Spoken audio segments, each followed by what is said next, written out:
G'day everyone, welcome to the Roundtable. Today on the Roundtable we have Nese, Sharon, Mahliah, Donny, Jules, Connie and Polly. G'day everyone, how you going? Everyone answer at once. Yay! Well, I hope you all had a good week. Times are a little tough, but we're making it. So today's subject for the table is, what is the veil? Does it really exist? Where is it? What is it? Why is it? Why is it necessary? What do we got? Why can some see the veil and some can't? Is the veil been torn, or is it thinning on its own accord? And why in history have some always tried to break through the veil from both sides? So they're just a few questions that I come up with. I'd like to hear some of yours and some answers to these questions that I provided. And here we go. Who wants to go first? We'll get straight into it today, like I always do. Everyone's quiet. Well, I'll start. Does it really exist? We'll start with that, the veil. Hey, we've seen many pictures in history about the veil. They don't really tell you exactly what it is. They just tell you that it exists. But does it really? Because some people don't believe in it. And how would we recognise it? Like, we can feel it. For those that can see through it, we know it does exist. But some say it's just the edge of the world. Like, there's an old photo where this guy is crawling to the edge of the world and he sticks his head through the veil and he sees all these wheels on the other side. I can't remember what painting it is, but it exists. And I looked at that painting and I thought, well, that's a different version of the veil. That's more of a material, realistic version of the veil in conjunction to the spiritual version of the veil, where the spirits live on the other side. So I noticed that this morning and I thought, maybe there's more to this veil thing than what we think. Maybe there is a physical and a spiritual version of the veil. So what do you fellas think? Don't all speak at once. Well, I definitely feel like there's a veil. You can feel the veil. I mean, what about you? I wonder if those who can't see it, if there's another sense that we use to feel it or know it's there. I think when people have an experience with a spirit or something, they might consider thinking about the veil when it just appears from nowhere. I mean, but, it's been around for a long time. Yeah, I mean, and the things that are behind the veil. Behind the veil. The cryptids, Bigfoot, unicorns. And there could be more substance to the veil because we got some things in the chat room here, the truth veil. Yes. And I wanted to get that once we kind of discuss what the veil is, that is it made of these things? Is it made of truth and honesty and all them love and all them beautiful things that we know? Is that the substance of the veil? Is that why it's falling? Because we're lacking in those things? I've never actually discussed this with anybody, so there's a first time. Spiritually, I would say yes. But in cosmic debris, in terms of atmosphere and everything that's going on, I think, and I'm speaking for myself, I think that the veil is thinning because it's got to do with the magnetics around the Earth weakening. Okay, so that would more tend that the veil is an actual physical, energetic thing that's been affected, more than a spiritual thing that you can only see with your third eye. I mean, but that leads me to think that's two kinds of a veil. You have that physical one that is occurring geometrically around our Earth, and the other one, the spiritual veil. And then there's the truth veil. I mean, I just think that the original veil, I imagine hiding somebody's face, hidden behind the veil. I think the veil was meant to hide something.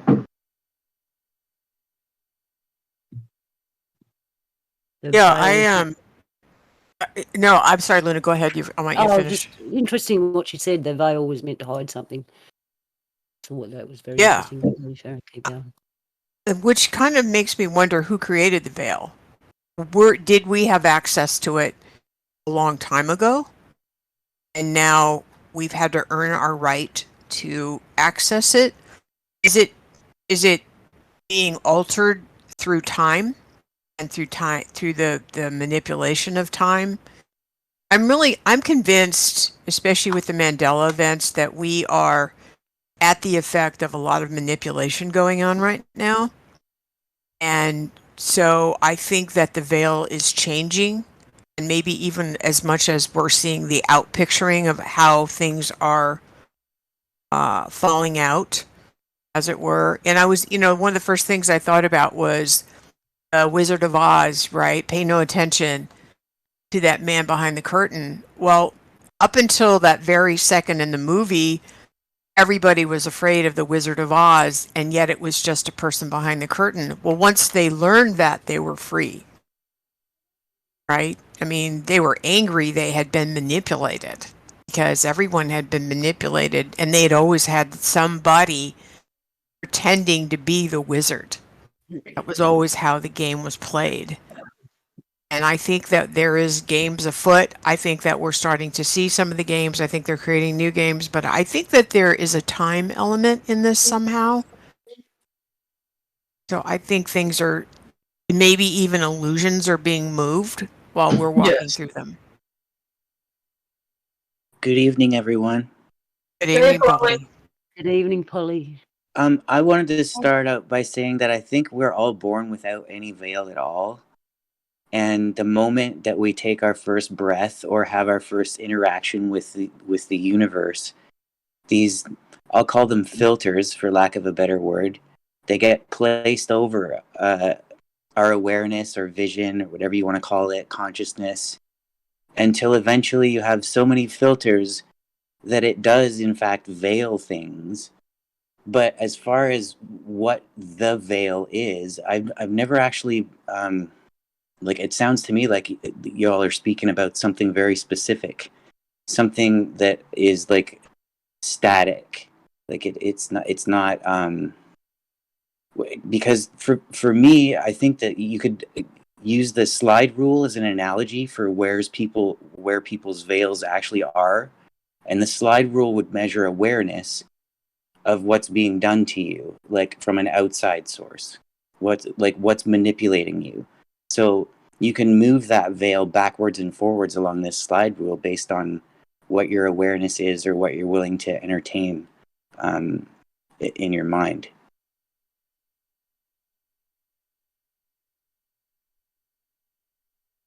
Interesting. Yeah, I think the veil is many things. I think it can be spiritual. It can just be our ignorance and in other words, we see when we're ready to see. And so we maybe have our own veils that we work on lifting when we're ready, right? So my veils are different than Jules or Connie or anybody else. That's exactly what I'm saying. Okay. So everybody would have their own set of, I guess you could call it like proverbial clothing made out of veils that they walk around in, and they're all kind of see-through. But the less veils that you wear, the more that you can see, the clearer the picture becomes, I guess. So there's people walking around like completely blindfolded. Right. They just look what's on TV and read the newspaper, and that to me is like being extremely veiled. So I don't know. To me, I guess the veil is kind of like this point on a line that can be like one extreme or the other. You can be completely enlightened, but you in a way you could still be veiled to everybody around you because they're just not going to see it.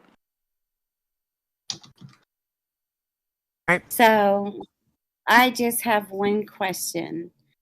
Did anybody talk about just basically the veil is an obstruction of some kind, a boundary of some kind you can't see clearly through unless you go beyond this veil, whatever that you perceive that veil to be. I'd say the one good thing about having like veils is that they don't change the nature of what's behind them. So they're kind of benign in a way to me, because if there's a veil there or not, whatever's behind the veil is going to exist either way. Uh-huh.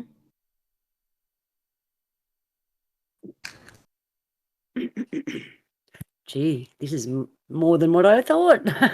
As usual, every week I predict. So, Oh, Go, Nese. so getting caught in semantics, the veil is in the eye of the beholder, where we differentiate between things, whether it be metaphorically like a window or material, or if we break it down into electromagnetics, it becomes fields or the ethos.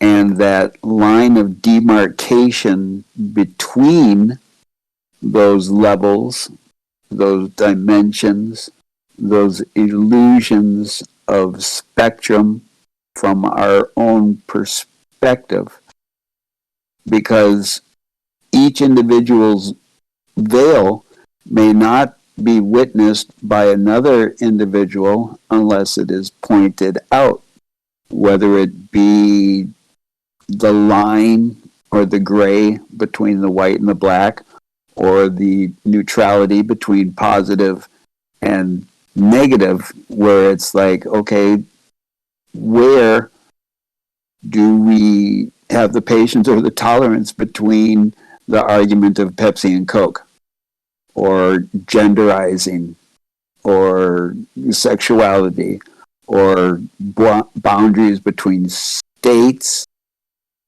of being, your residence, or state of being in emotions, spiritually and mentally. Like we were talking about the blood-brain barrier, where you break that veil, the soft part in the roof of your mouth or up in your nasal cavity.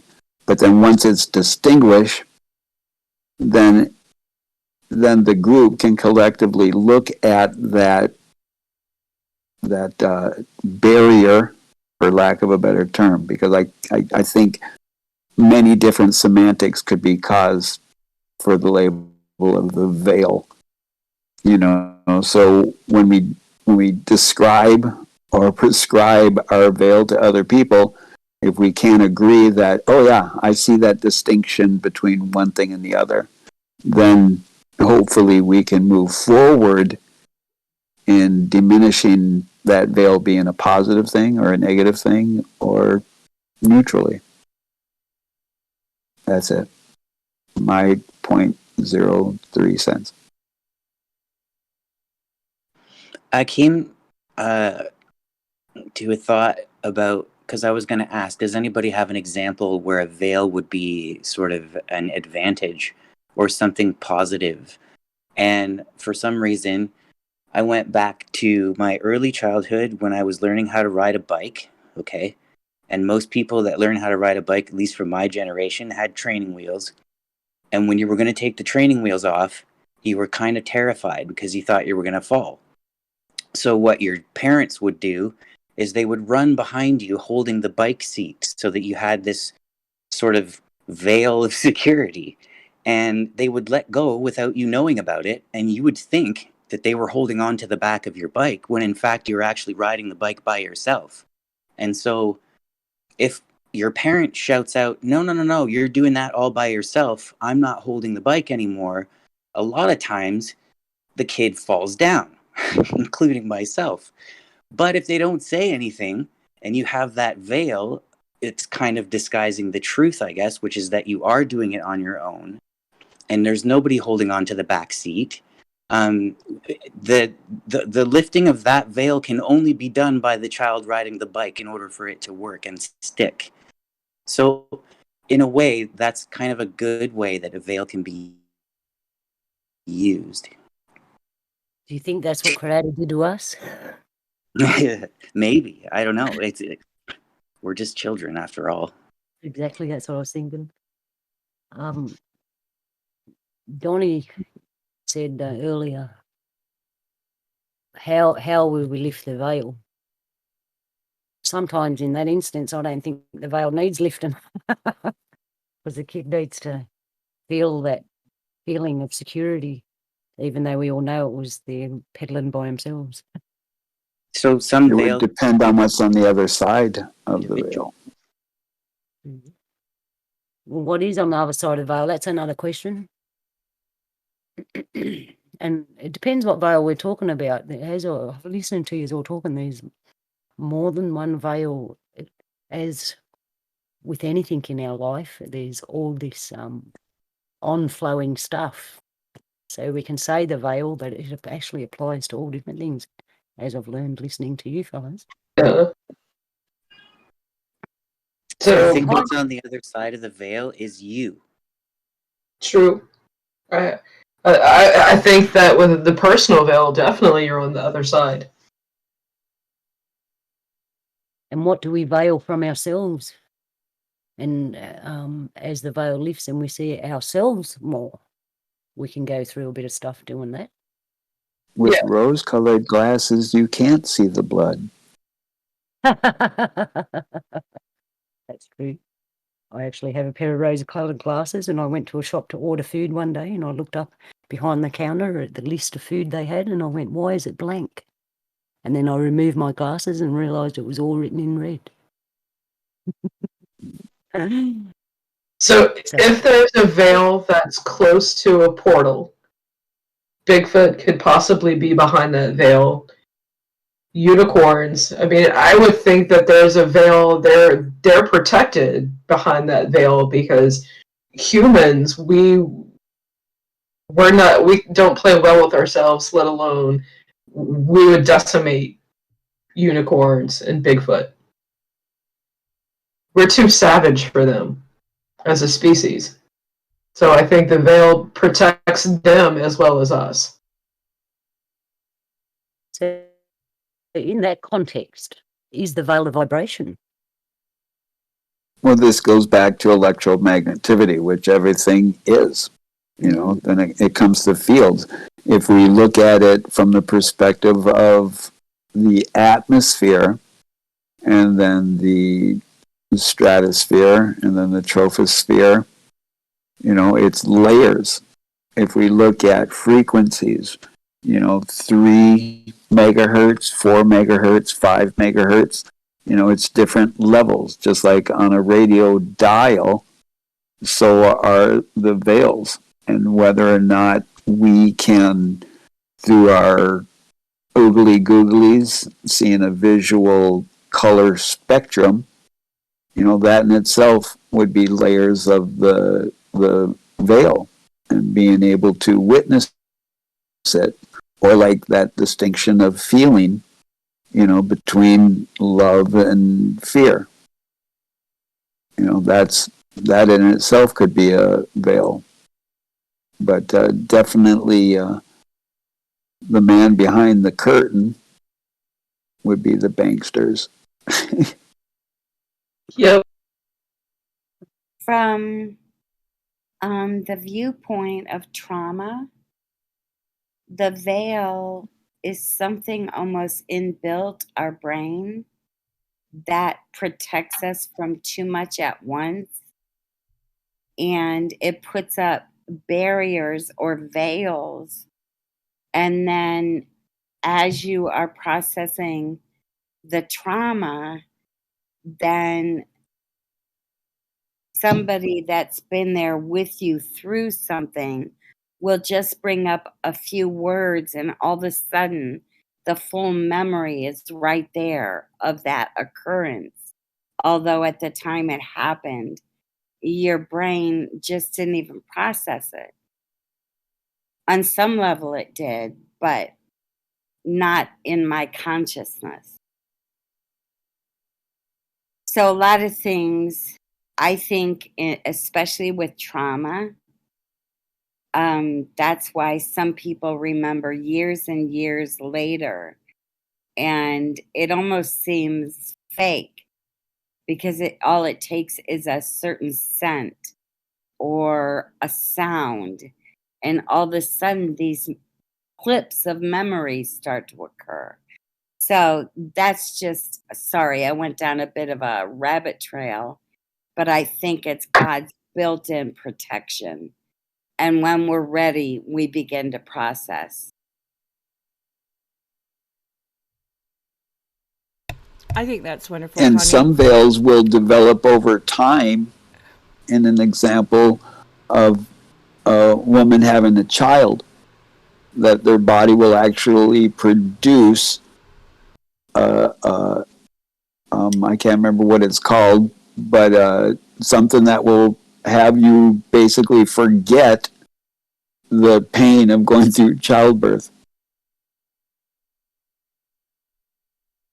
You know, and so I understand that where like some people will even like develop like an amnesia from trauma, because the whole of the trauma could potentially circuit the mechanism of thinking properly. And this goes back with the electromagnetic thing.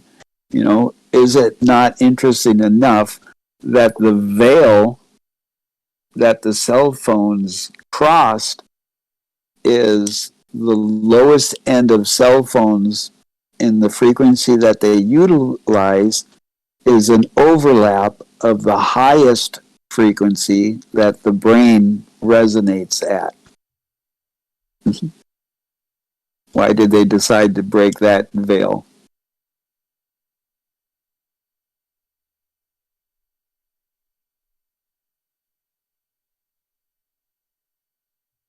Looking at Donny's quote, we all agree that it's a good quote. Elders quote, "I can walk the line, other side of the curtain, so can you."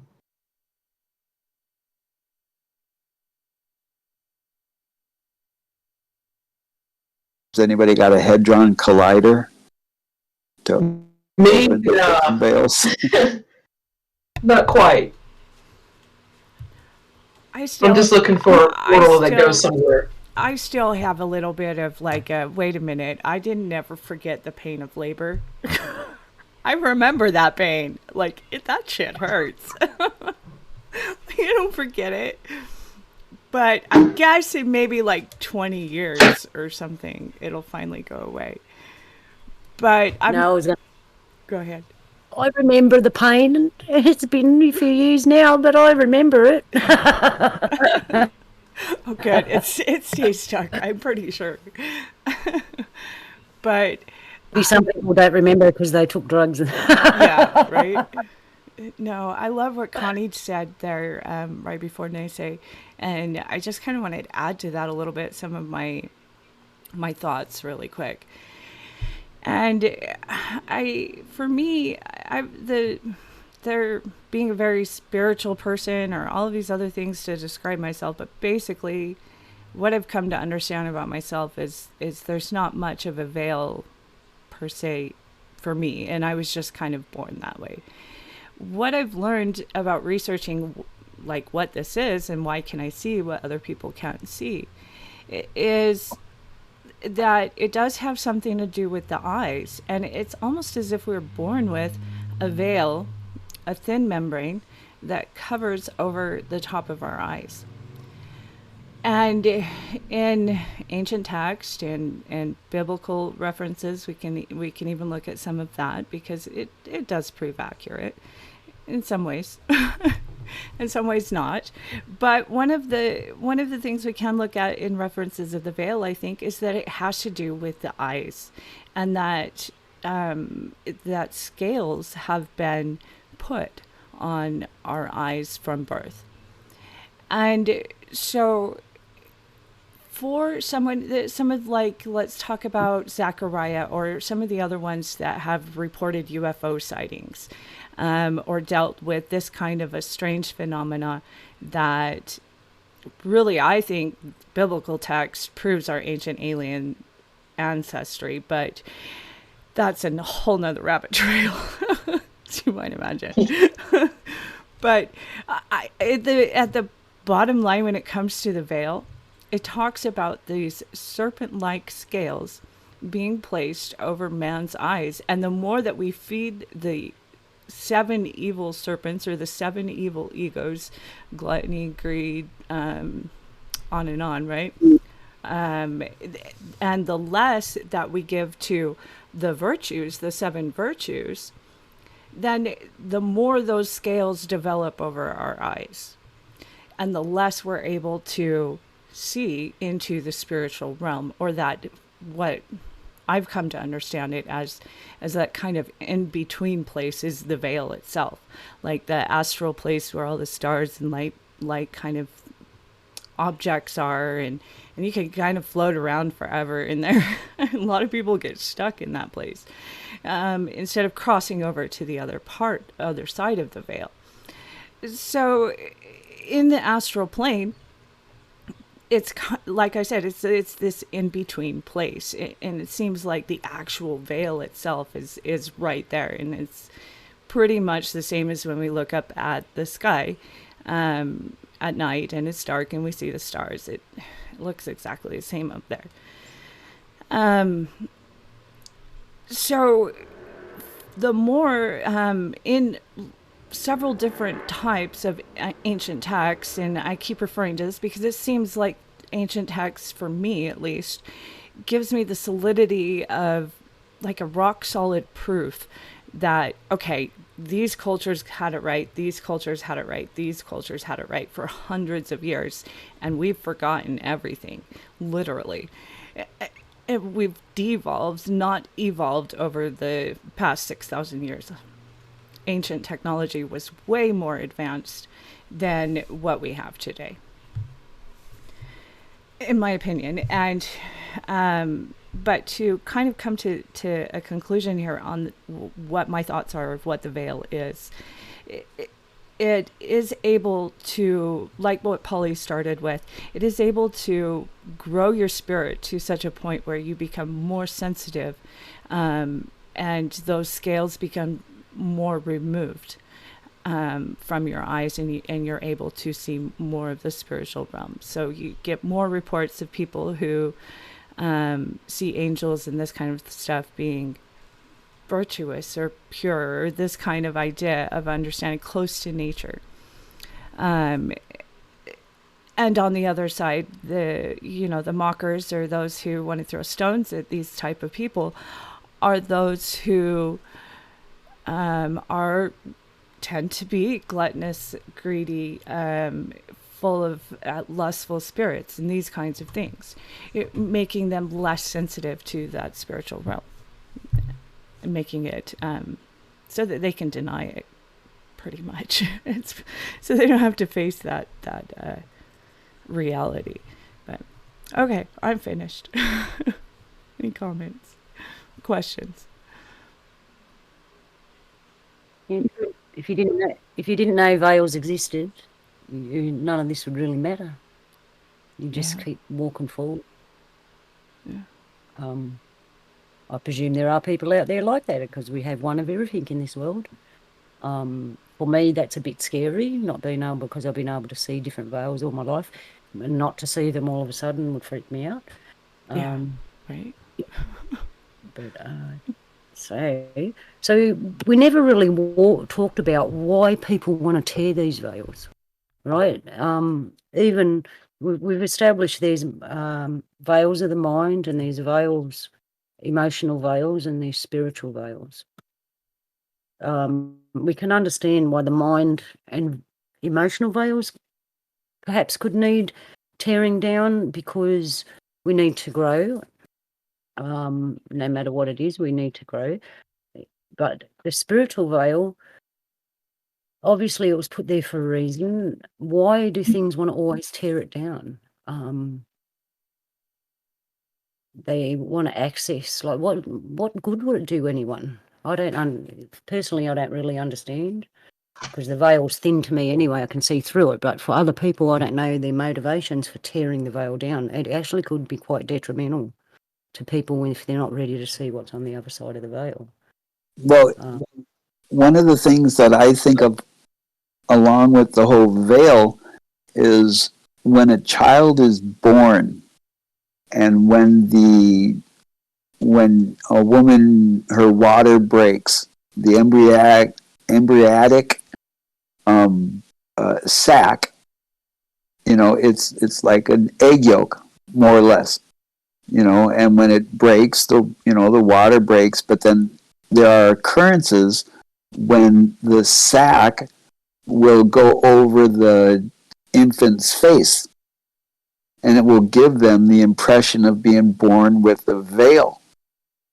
And some people would look at this as a heavenly sign, or there's something special about this child because they were born with this veil, which is just basically, the sac that we're being incubated in, and then that will follow them through their life. And I'm trying to remember, I think there was a saint, and I'm not remembering who it was, that was one of their criteria of sainthood or something like that they were born with that veil, as a child. But when we think of that ultimate question that Luna proposed about why do we need to break that veil, and one thing that I can think of in my own experience is that, when I joined the military and originally got out of the military, I was a goose-stepping American, and I was totally marching to the beat of the grand machinacia of this country and what they wanted to create is good little Americans. So they create good little Americans.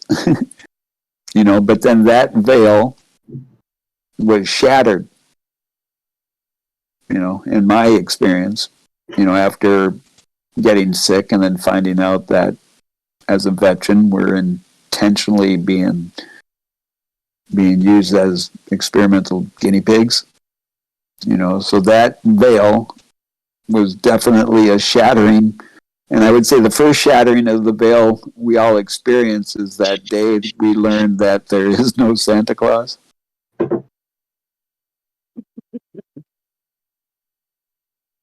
I would say that some of the reason why some people have an urge to rip through these veils is because they realize they no longer require their protection.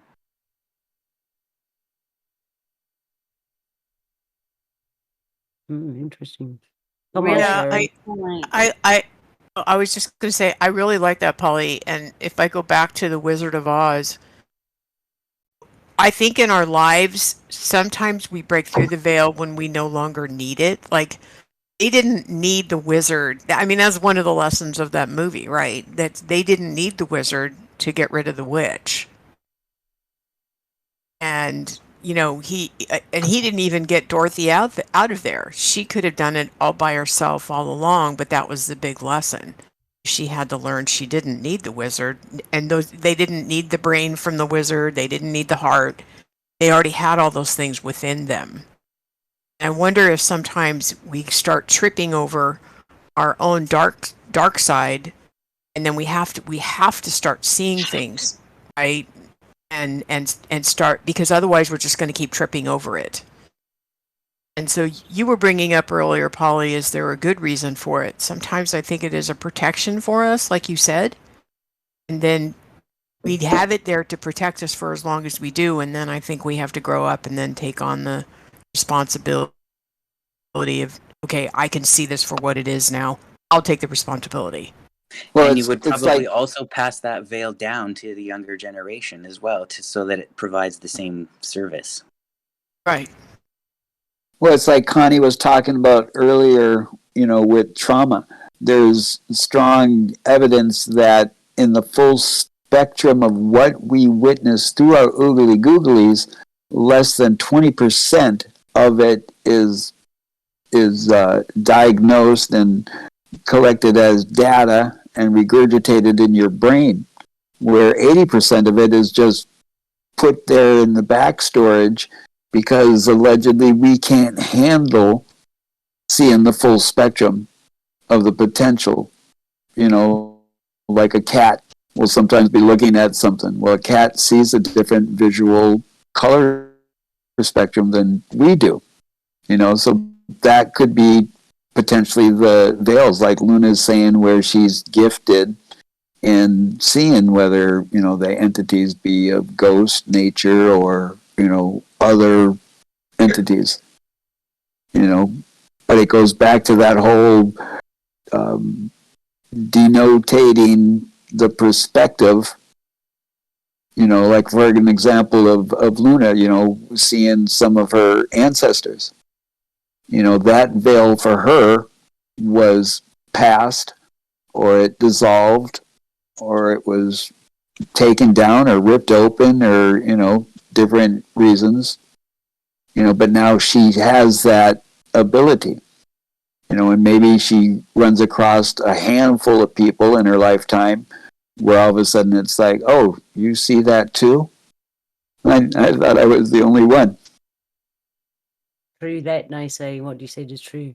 And actually, I've never thought about whether the veil was there. I've looked back to see whether it was there before or whether they never ever gave me one. Well, here's a thought. Can somebody's, let's say, disgust or hatred be veiled in kindness? Isn't that a beneficial way to use a veil? Yeah, I've seen that in people too. Polly, We call that Minnesota nice. Yeah, exactly. Where in your face, they're just like, oh, how sweet of you, you know, but Kill them not with in their, kindness. not in your presence. They're just talking schmack. You see a lot of them in business and that because they'll be nice to you because you got something they want. It's only business.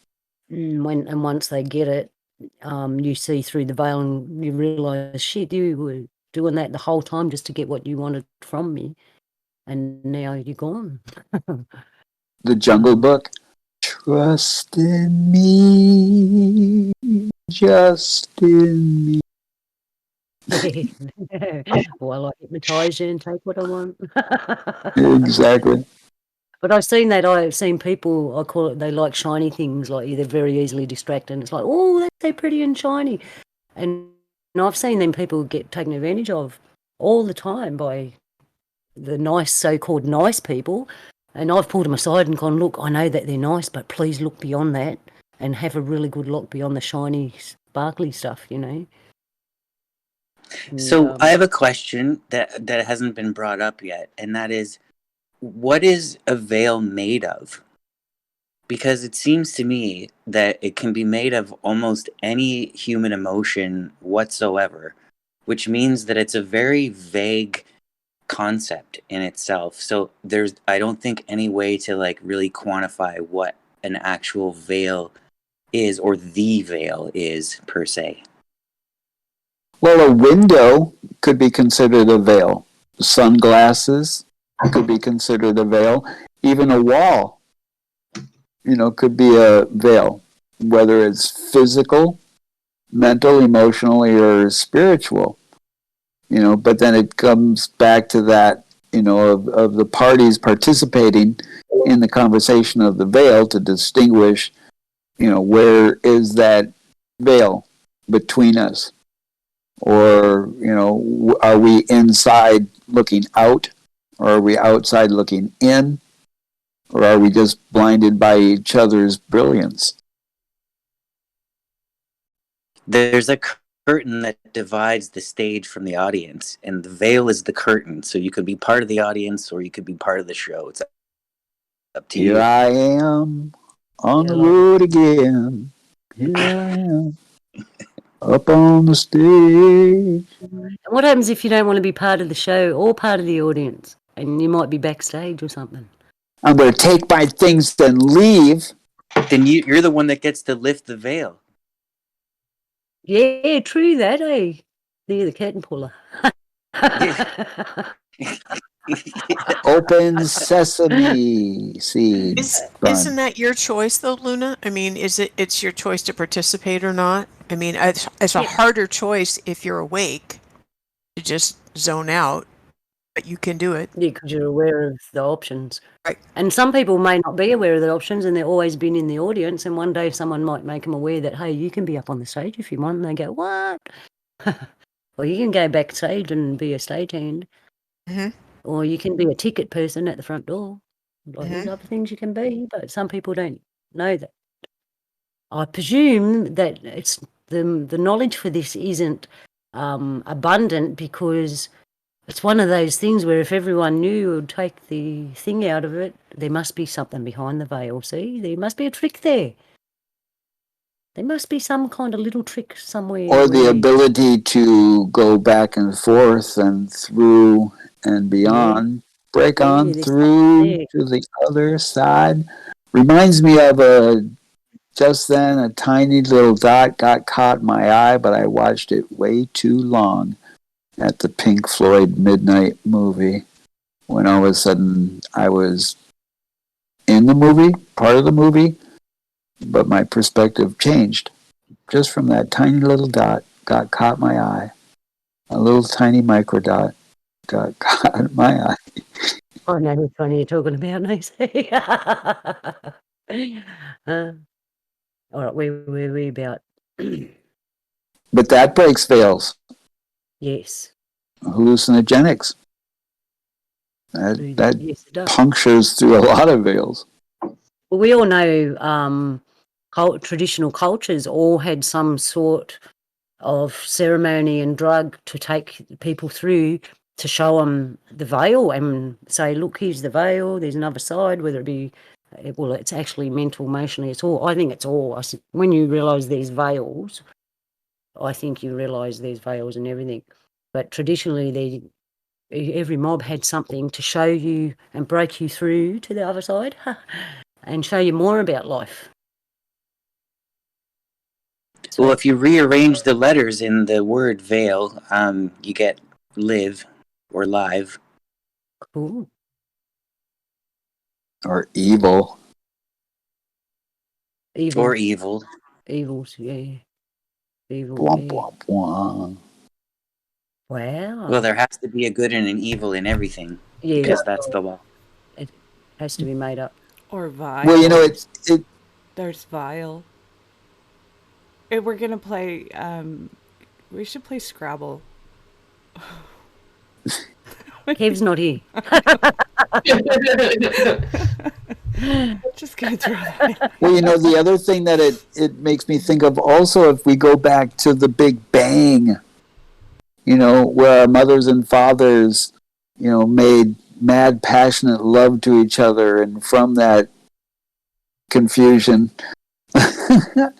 where the spermole, you know, penetrates the egg, you know, when it breaks that veil, ironically enough, the minute it breaks that veil into the egg, the tail snaps off, and the secretion from that tail breaking off hits the outer membrane of the egg, and it instantly hardens, so no other sperm can break through. And then that little sphere of the sperm migrates to the center of that egg, where all of a sudden there's a spark, an explosion, microcosm, macrocosm. And then when that explosion occurs, those two, like, nuclei, they spread apart, and then all of a sudden that original pathway from the edge of the egg to the center splits the egg into like a torus or like a donut, and then that torus stretches, and then bloop, cell division, and the mitosis begins. And then that occurrence happens over and over again, where the edge of the cell meets the nuclei, a torus is created, and then bloop, cell division. And then we become this trillion particulates of cells, to be Sharon, to be Polly, to be Connie, to be Jules, to be Luna, to be Donny. And so that constant occurrence of the veil being popped is constantly happen in the microcosm of the machinations of the body occurring in the consistence of mitosis. So is it inherently within us to break the veil? I don't know about that, but after listening to your description of birth, I'd rather be a seed and just pop out and go, ta-da, here I was A visualising that. pomegranate. Yeah, just be a seed, put me in the dirt and bang, I'm there. Yeah, I think progressively we're supposed to go through veils. It's a gentle way of learning, I think. Just pass through the veils until you get no more, I suppose, when you're in a big open field. I've got to say something, though, talking about veils. When I've had people ask me where their loved one is when they pass over, right, they come to me to see if they're okay. And I call to see them. I'll describe what I see. This would happen. All right. So someone comes to me and says, oh, so-and-so's passed away and I want to know if they're okay. And I'll say, okay, we'll see what they're doing. And virtually what I do is say, hey, can we, I get their name and I go, can somebody go and locate so-and-so for me? And then I watch these beings go through spirit world and actually locate these other spirits. But while I'm watching, I see where they are, and they can be in all variety of places. But there's one place in particular that I've found, and the walls are like veils, right? It's like white walls, but the walls aren't solid. It actually looks like a ton of veils. This room looks like a 4-sided room of veils, but it's actually a room. And this particular room is a waiting room, and it's reserved for people that commit suicide, people that die murdered and it's like an uncalculated death. It was because someone put their energy over them and it was sudden, or whether there was what's the word, non-proper things happen when they died, right? It's suspicious. And they wait in this room, and somehow they've got to wait there until whoever in spirit world sorts it out. And once they sort out, then they move on to their next station. But this particular room is made of veils, and I've never actually put it together with what we're talking about till this moment. The room of veils. It's like a waiting room after you pass from here before you go where you're supposed to go. I just want to chuck that in. It's true. Did you get a sense of how long?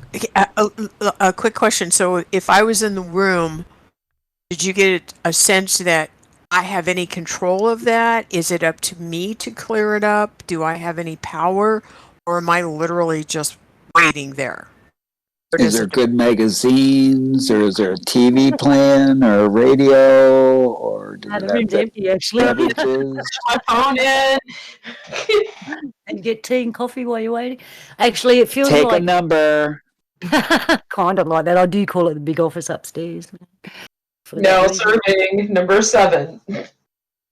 Well, Hey, sometimes all you need to move a veil is a cool breeze. yeah. So Well, going, that's yeah. What did you experience, Luna? well, what Polly said, it does move. It was like a breeze in there. That's how I realised one day the walls are like veils, material veils. Yeah. Because it moved like a breeze. So they're in there, and it seems like a 2-part thing. They talk to the being in there about what happened to them, and if they've been murdered or something, they're obviously in a bit of shock. So they wait for that. It's a 2-part thing, and it's part of it is that person realising stuff. and they need information to where to put them next because of the circumstances. The time factor is different. We all know the time factor between reality and spirit world is different. One particular lady that I saw, she had a car accident, and it wasn't her fault, but they wrote on the paper it was, and she was in this room. She was in there for 8 months in our time. And I don't know what it wouldn't have been very long for her in spirit world, I presume. I don't know, but 8 months in our time is a long time. And and the discrepancy in our world was the car T-boned her, but they wrote down that she was it was her fault, and it wasn't her fault. It was the car that T-boned her. So there was a discrepancy there in the honesty of her actual death. And she went to this room, and it was her sister that asked me to look for her. She was in there for 8 months. Don't ask me. I don't know why it takes so long in our realm. I suppose it depends on the other person's spirit. There's a lot of factors that we couldn't even imagine. There's a lot going on right there. There's a lot, but you're right. Yes. Like I'm nodding my head the whole time you're talking, Lena. Of course I am, you know. And yeah. Cool. Yeah. That's exactly it. And it's like a long line.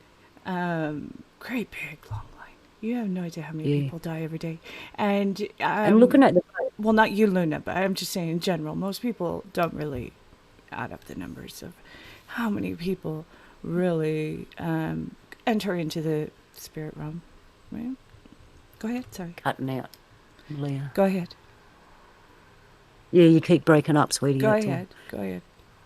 Yeah, I was just looking at the room that they're in now. It is, to me, it looks like white veils. So if you can imagine a square white room, but the walls are white veils, and if you put your hand through it, it would feel like heaps of white scarves. You know what would happen in a room like that? If you took a wrong step and you stepped on one of those veils, it would come ripping down before you were ready to actually see through it. Yeah. Well, there's lots of them, right? There's lots and lots and lots of them. Yeah. Yeah. I think when I'm looking at it now, it's kind of the veils of that person's veils of their life. I'm not sure. I need to look into it more because I've never really discussed this with anyone either. Well, sometimes taking a bad step is good because it rips down one of those veils. Yeah. Clarence, I want to live again. Zuzu pedals. Yeah. See, Nese's on a good little track right there because some spirits do advance like that. They got wheels and they are straight ahead to the front of the line because they have less veils in their life that they've dealt with. Merry Christmas, right? You old shavings. Don't talk to me about Christmas. Oh, don't even start. Please, Nese. It's a wonderful life. Shani does not like Christmas. Okay. Well, sorry. Sometimes you could even be pushed into a veil that you had no intention of even interacting with, and somebody just pushed you that way, and you fell onto it, and it fell down from the ceiling. Well, you're talking about in yes, I agree, Polly, to some degrees. However, you're talking about still living, able to impact those veils. Once you're dead, you have to pass through them. If you don't pass through them, you stand waiting in the line until you're ready to take another step forward.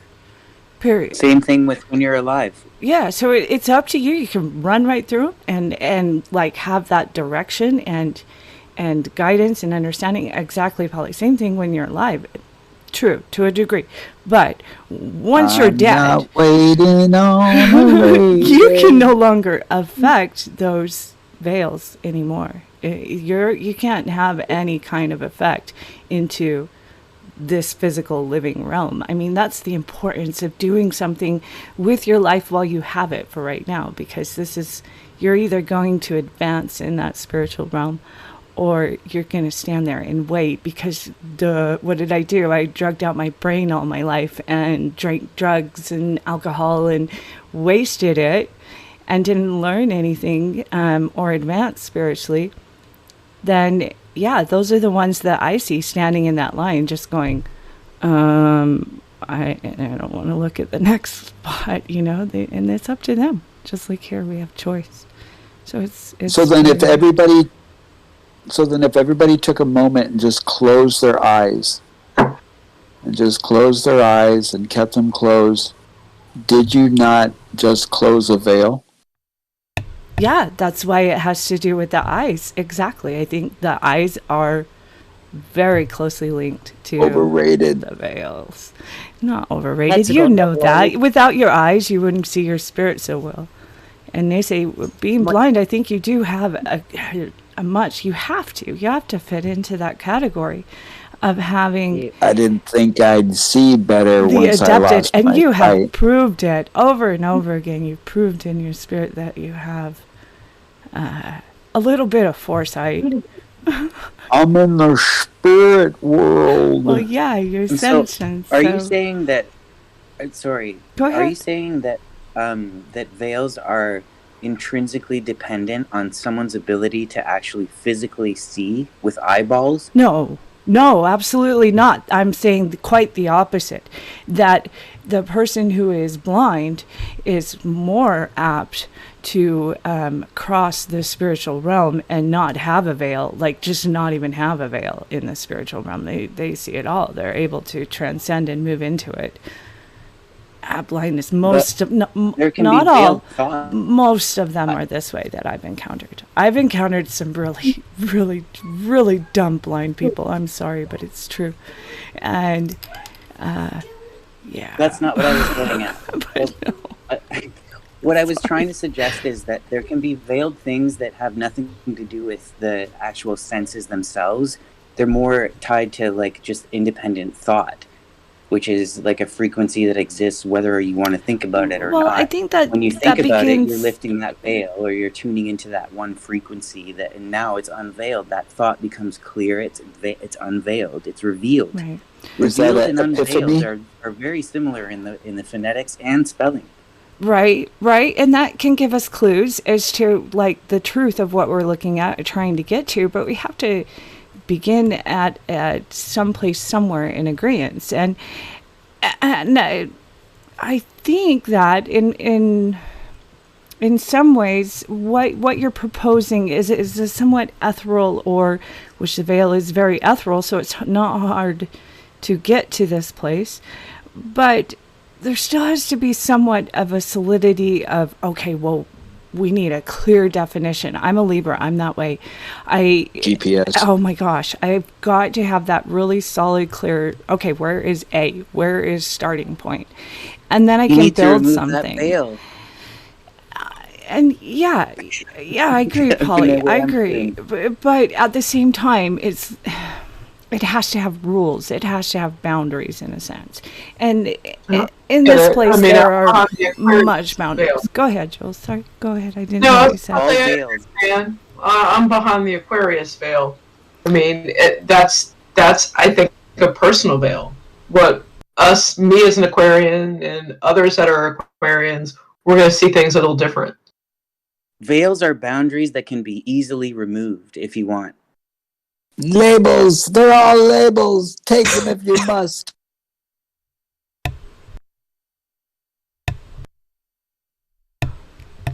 Darn it, I don't know. Veils are a difficult topic because it's a difficult English word to begin with. Like we were saying before, you can already unpackage it rather quickly and have its etymology that it stems from evil and it stems into vile and the other Are the territories. veils- Can also be Right? What? lures. Yeah. So I'm willing to go there and discuss that. But I wanted to bring up, too, a question really quick. Do you guys think that fluoride and calcium and these kinds of things affect the spirit's ability to enter into the spiritual realm or cross the veil? Any mean, that- disruption in the optimal performance of the brain can cause an effect. Are you talking after they die? No, I'm talking just in general of in the spirit realm. Do you think Because that we don't in our life take is it a our good body thing? with us when we die. No, but if we're wanting to cross the veil or experience what's on the other side of that veil, before we die, which would be essentially remote viewing. Was that stopping us? Right. Right. Are these kinds of things a good thing to, I just wanted to know and kind of be aware of and get your guys' opinion. Does this affect one's ability to cross over? I think it There's does. many heavy metals that will cause damage to the brain. Optimally functioning fluoride in itself has been proven to calcify the pineal gland. Yeah. So I would Water utilize chelation to get rid of heavy metals out of the body. If the veil was a river, you best not pay the ferryman until you get to the other side. And plantain tincture can help too, Nese. But you can pay me $19.99 and I'll ferry you somewhere. I want to address something what Sharon said before about the spirit people being like on the other side of the river. I've noticed something really interesting in the last couple of years. I don't know, the last 5 to 7 years maybe. Every time, up until that point when a spirit wanted to come to say a message, they were allowed to leave, and they had like a bit of a time gap where they were allowed to come and deliver the message and they had to go back. What I've noticed in the last years is that they have to come with an escort now. And all the spirits I've seen do not come alone. There is this silent escort standing with them. It's like I don't know, maybe the spirit It's like the police. Jehovah's Witnesses. They come in pairs. No, sometimes I've seen one being come to talk to me and it had 2 bodyguards on each side. Like, I had a friend who passed away a long time ago who visited me regularly, and all of a sudden when they came, they had an escort. And I realised that something's gone on upstairs where any beings that want to come visit, there's this escort there, or 2 escorts. It depends who they are and how many escorts they have. But this is only a new thing. It's very different to what's normally happened. And perhaps, given what's happening in the world, that's the reason for the escorts. I don't ask too many questions. I just do what I'm told. I'm a good person that way when it comes to upstairs. You're lucky to the upstairs man. Yeah, no, I do ask questions, but there's times where I don't. I know when and when not to ask questions. It's like sitting down with all the black fellas who don't ask questions. So Yeah, I wanted to confirm what you just said, Luna, because Elena Friedman had an interesting interview with Dark Journalist just last night. She said one of her big concerns is that the powers that be, or should not be, are going to play games with those of us when we leave here. Are our souls going to get caught? They're going to catch our souls and not allow us to leave. And prevent us from doing reincarnation, because, as she said, it's not good enough they control everything over here. They want to control everything everywhere, right? And that's where we get into a little girl that gets caught up in the upside down world, which I think is a part of all this. I know when I was interpreting for my friend, talking to somebody on the other side, the angels were right there with the person. They never left the person's side and made sure that they were there, and then they escorted them back over. Exactly what I've been seeing, yep. Yeah, Luna, I'm seeing it too. And it was really interesting. And I don't know if it was because it was for our protection or that it would get caught. And maybe it's to protect us from getting lost from the powers that be, and the little games they're playing. Because Alana talked a lot about, let me just finish this one last sentence. So Alana talked a lot about her biggest nightmare is getting caught up in this net. And I have to say, it's something that I have also worried about. How much control do they have? Can they catch our souls now? Well, if we look at the Christian perspective, from what I recall, being raised Lutheran, there was this battle for our souls that I was taught in Christianity, that Satan, the devil, was trying to get our souls, and Jesus was trying to get them up to heaven. And so if you think of that battle, going back to the whole energy, electromagnetic, positive, neutral, negative, the battle of the universe finding neutrality to balance out, if our essence, our power, our energy, our soul, our manatu, if it can be measured as a source of power, then absolutely there are going to be entities that are going to try to take that power, utilize that power for their own agenda. Yeah, I kind of go back to that dream I had where the entity on the train led me back to the past and I didn't fight her.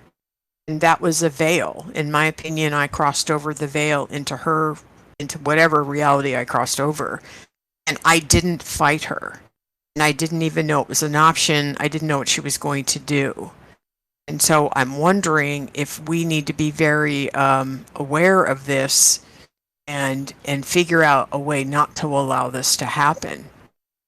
It's interesting to me that a veil can be made of something both that inhibits light or amplifies light to the point where you can't see. So a veil can be made of light where it's like just so bright that you can't see it, and you would need something to prevent that light from going into your eyes to see through that veil, or quite the opposite. You would need a flashlight to see through the veil of darkness.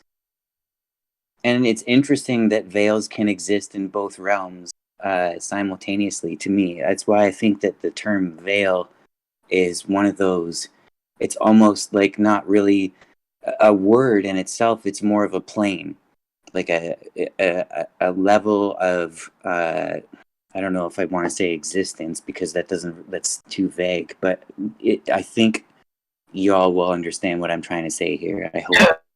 I feel like that's the sun and moon. Exactly. And I can see if you think of an atmosphere around them. I mean, it's a veil. I get you. That's because you're an Aquarian.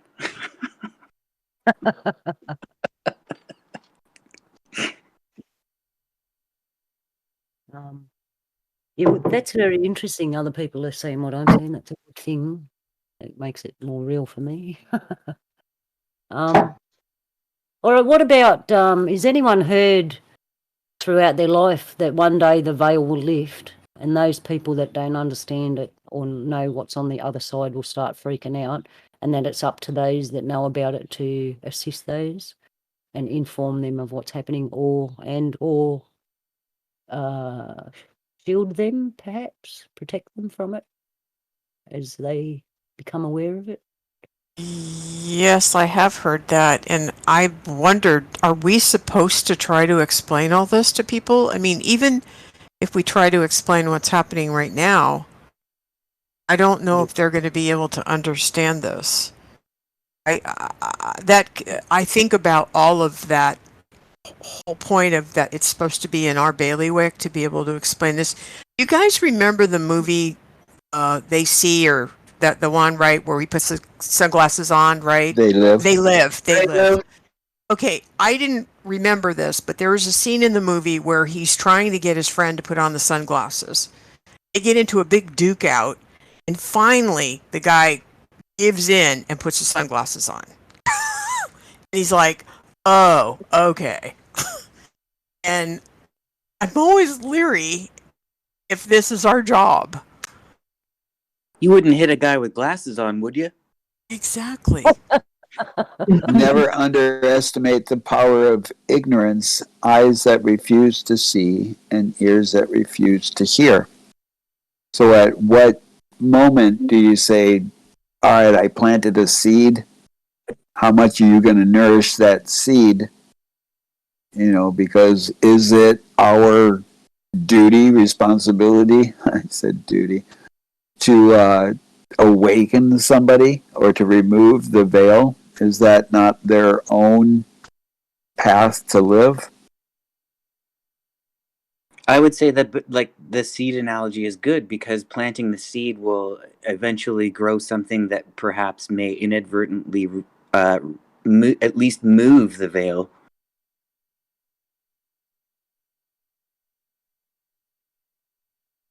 Because I remember when in the 90s when my veil of conspiracies and whatnot got ripped apart, and I was like trying to tell everybody ad nauseum, and people were just like, "Oh my God, you're such a conspiracy theorist," and they would just poo it and everything. From like 96 to 98, I was just trying to scream from the mountaintops, and I've emailed the entire House of Representative and legislature, and trying to bring about awareness of Gulf War illness. And then finally, it got so overwhelming. I was like, "Screw it! I'm not squawking anymore." And then I decided to focus on college and moved up to Moorhead to go to college. And then I was going to go to the reservation and be like, "Let the world eat itself." I find the more things you say ad nauseum, like just in general, the more things anyone would say ad nauseum is just going to make them nauseous eventually. Yeah. So, two things quickly. Yeah, I was told that the veil will lift one day and you've got to help people. What I think's going to happen there is they'll see what, basically some of the things I see, and it will freak them out. They'll see people's energy. They'll see beings that they've never seen before walking around. They'll see lots of things, and it would freak an ordinary person out. I totally agree. But I think that helping is a way to remove veils from other people, or at least give them the ability to remove that veil, because some people's veils involve that everybody's just out for themselves and that there is no reason to accept help from anybody. And that is a veil, I think, that's been very cleverly, almost inadvertently, put on most of society, where everybody thinks they have to do everything by themselves, that they're like self-sufficiency, all that, like because of what's going on in the world around us. Like we need to be more self-reliant and self-sufficient. And I think an advertent side effect of that is that it's almost like a detriment to ask for help. And that is a veil, I think, that needs to be shattered. Hopefully it's not made of something that's like, fabric, so we can shatter it, because then we'll have to light it on fire, and then people are going to get burned. But that's a veil that people need to get rid of. Like there's so many veils that have been put on us, especially they use the environment to their advantage. And by environment, I'm talking political, I'm talking environmental, and I'm talking obviously pandemic, which I guess would classify as environmental. But they're using all of these things to just put up more veils. It's almost like a waterfall, but it's made of veils. And until someone can build one of those freaking... Yeah, exactly. Until someone can build an umbrella big enough for that huge of a waterfall, those veils are just going to keep falling over us. I'd just like to take this point. Jocelyn, if you would like to tell your story, please just unmute. It's up to you. Yeah, I'd love to hear the story, Jocelyn. Yeah, we would. By popular demand. Oh, she can't talk, no voice. Okay. Oh, okay then, no worries. Sorry, the listeners, you miss out on that. The next thing was, does anyone think that machine CERN has anything to do with the veil tearing, lifting, dissolving, whatever way you want to put it? Do you think not anymore?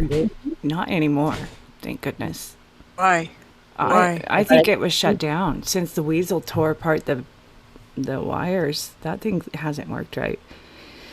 And that was in 2014. No, sorry, 2016. 2016. Yeah. And well, if they're not using that one, they're using the other one. Yeah. But does it tear the veil? No, it doesn't work that way anymore. It doesn't tear the veil. They can't push through anymore. I haven't seen it able to, anyways. They've tried. I would They- disagree. But I have not seen them able to open it. They have been able to push things through the portals in the sacred places. But as far as CERN, I've watched very closely spiritually over it, and I guess that's why I get a little... Because I know pretty well for sure they have not torn the veil as far as But there are that certain one thing sites that we aren't don't known. tear, that they want to tear really bad before the prophesied time of its tearing, which passed 2016. In my opinion. And what about time? What about manipulating time, manipulating things like that? Are you sensing that? Yes, they've been doing that quite a bit since at least 1954. Roswell, very clearly, is, I believe, a time travel experiment to move people from one side of the earth to the other side of the earth and see if they could transport them really quick. And end up in a big, huge Philadelphia crash experience, in yeah. Philadelphia. And then we have the, stuff, the ones they didn't tell us about. But, like how many times did Discovery really go up? And how many times did, Yeah, no, really. Yeah, I'm serious. I know how many think- times it went up, at least are on record. Yeah, and it was a lot more than they counted. A lot. I get the Actually, feeling that they're able to do things over and over and over till they get the results they want, Yeah. right? And so they'll do it, and then it's like, okay, well, this is good. This is the direction we wanted to go. And then Navy in the did. meantime, Air Force did. Heck yeah, they did. right? And so then they do the next thing and the next thing, Mm-hmm. and they certainly are able to look into the future as the future comes towards them. It's like, oh yeah, that had the effect we wanted. Yeah, mirroring, scrying has been happening at least since the 1700s.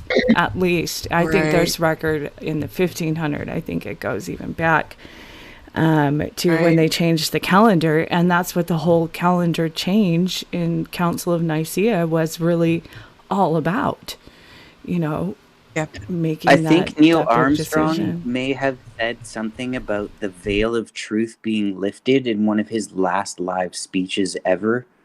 But don't quote me on that, but I'm pretty sure it was along those same lines. Like, he used the word veil and he used the word truth in the So same did sentence. Nese. I'm I almost called you 95% Nese, sure. Polly. I'm sorry. So did Polly. So did Joseph Smith. So did Alistair. So did, whatever leader you want to put up there. They all said that in their big, huge, even Martin Luther. They've all gone through that. Yeah, go ahead. Sorry. You triggered me, Polly. Even with the measurement of the ruler, will they only give us 1 inch when they have all 12 inches of data?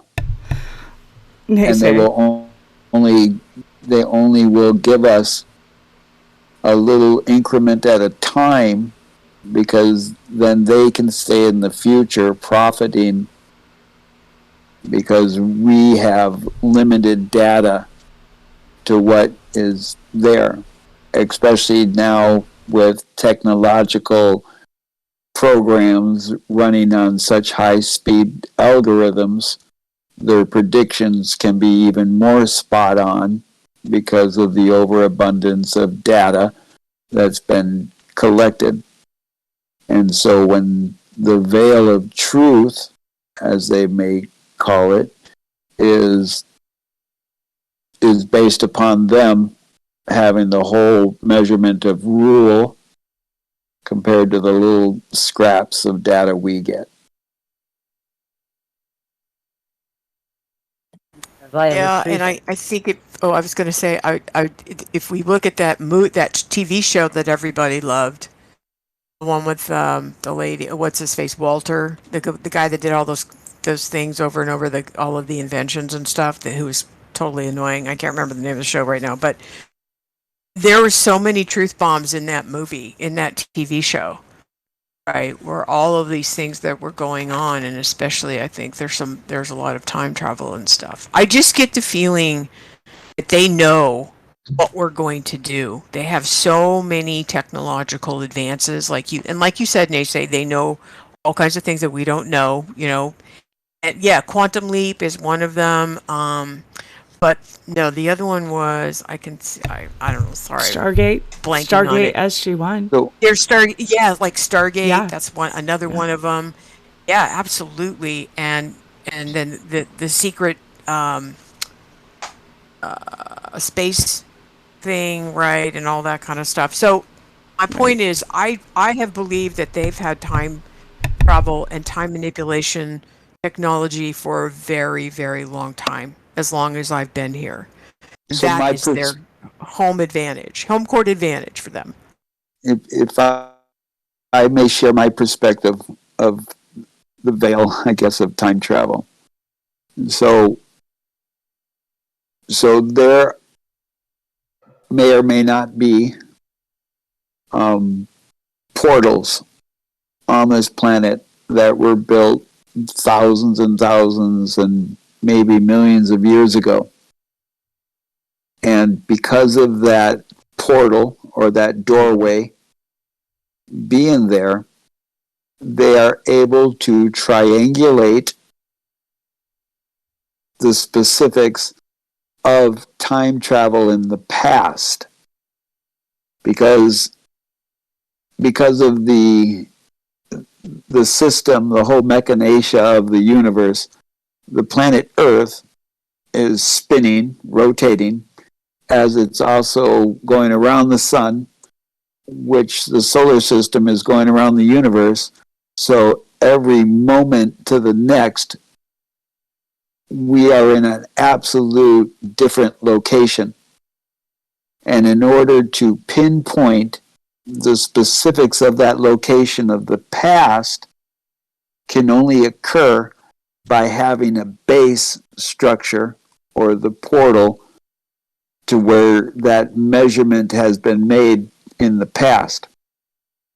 Going into the future is more difficult because there's so many outer circumstances happening in the universe that can have cause and effect of the fullness of the electromagnetic spectrum, that future time travel is too difficult to predict. But past is. But also now, because of the may or may not development of technological advantage, they have come to the conclusion that within our genetic composition, in our cell, is also a measurement of the past, where there are entities, data collection, DNA collection, that have the ability to go within their own cellular composition to the past bloodlines of our mothers or fathers and experience the past, but not being able to manipulate it to the point of where they can override an individual of the past, because it would basically be like you would go into the past and you would be able to see, hear, taste, touch the experience of your ancestor. And so you can witness it, but you can't control the vehicle, your ancestor and stuff. So they're may or not be using this type of time travel, to hypothesize or come to another conclusion of where we are going in the future. Because again, the measurement of rule is knowing the future, so then you can manipulate the now to meet the future and make a greater profit. But that's my 0.087%. sense work. Okay, well, what if because time is a lot of people consider time to be sort of a linear thing. You can go forwards in it and you can go backwards in it.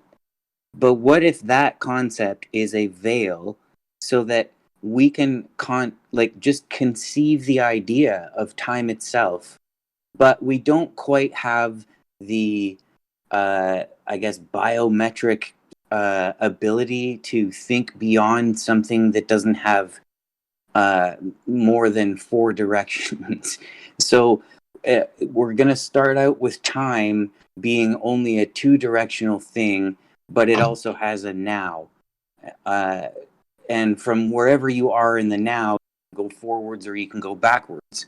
And I think that perhaps may be a veil that hopefully one day we will evolve to actually lift and learn something about time that doesn't necessarily follow this linear pattern of backwards and forwards. Because what if it can all exist at all the same time? Like what quantum Well, you're absolutely right. suggesting. You're absolutely right, Polly. It's not that we don't have the eyeballs. It's just that we don't have the mental capacity to understand that yet because we haven't gone through certain things yet. Certain veils haven't been lifted yet. Those veils are there so that we can progress. They're there in a certain order almost, I would suggest. Well, that's where in that way, I would say veils are a good thing. I believe you're correct, Polly, and that is what makes us a multi-dimensional being, because we can be and access all those things once we know how.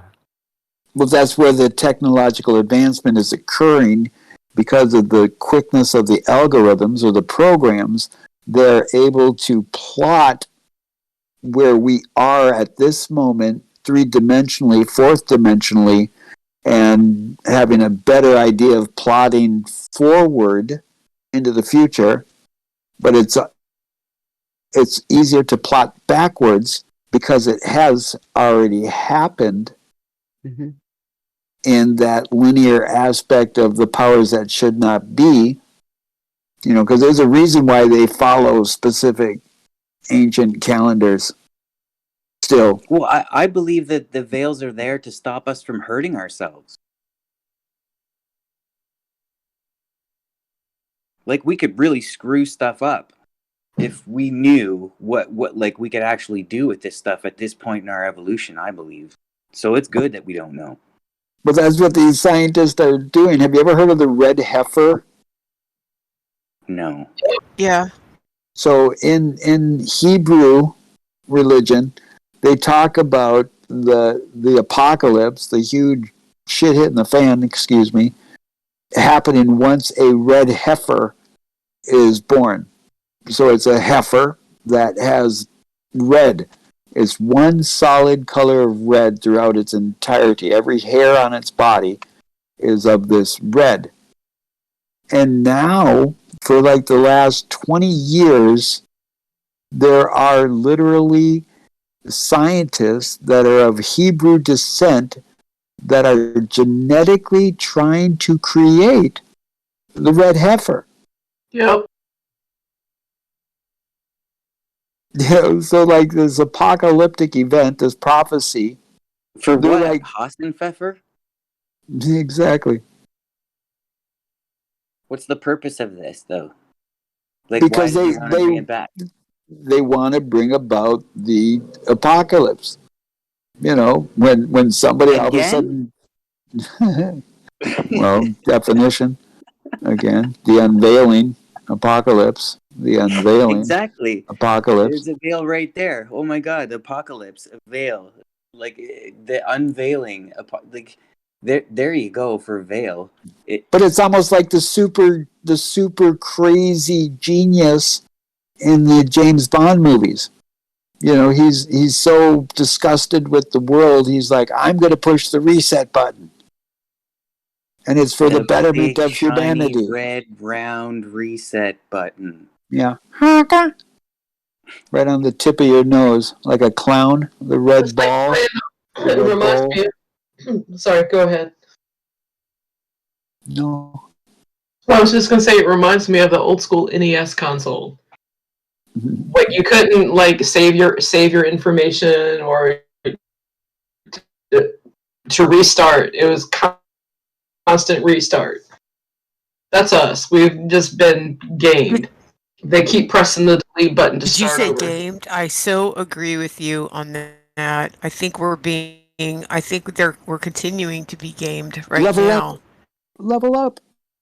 But it's Always go for the shrooms. it's difficult to figure out. What is that? The only way to win the game is not to play the game. Like, remember that movie with Matthew Broderick, right? When they were talking to, do you want to play thermonuclear war? Yeah. The only play way a to win the game? game is to not to play the game, and that's kind of what it is with the new world, the new world puppers.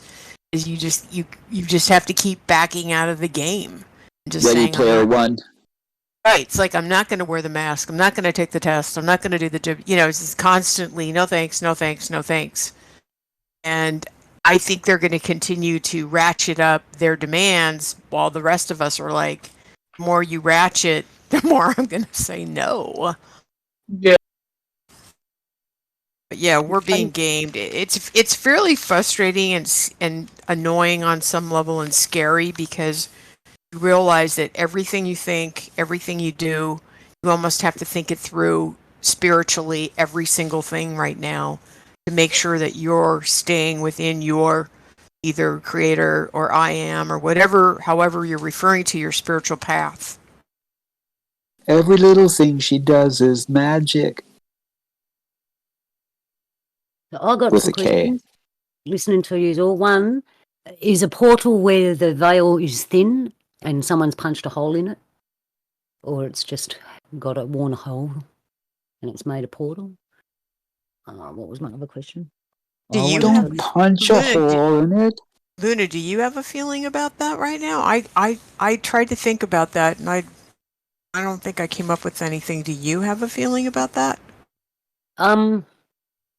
Yeah, I see. I've actually seen portals. It's like you just punch a hole through the veil, and you can seal it up or keep it open. So violent. What if a portal can be created? Like, I picture like that room you were talking about, Luna, with all the like sort of like thin veils that made up the walls. But if you weren't alone in that room and you all got everybody to stand around in a certain way and blow on the wall. It doesn't work like that up here. Do you know what I mean though? Like, you would be able to move. You'd be able to move the wall. Like, and the more people you have, the more you'd be able to move the wall. Yeah. Ooh, mother, should I build the wall? I don't think it's necessary. Like, once you're up there, it's a whole different ball game, Polly. We don't even, No, but I was using that as an analogy for what's happening down here. Like, if you get enough people behind an idea, all sort of, I guess, proverbially blowing in the right direction or the same direction, then maybe we can move some veils, a couple of feet here and there.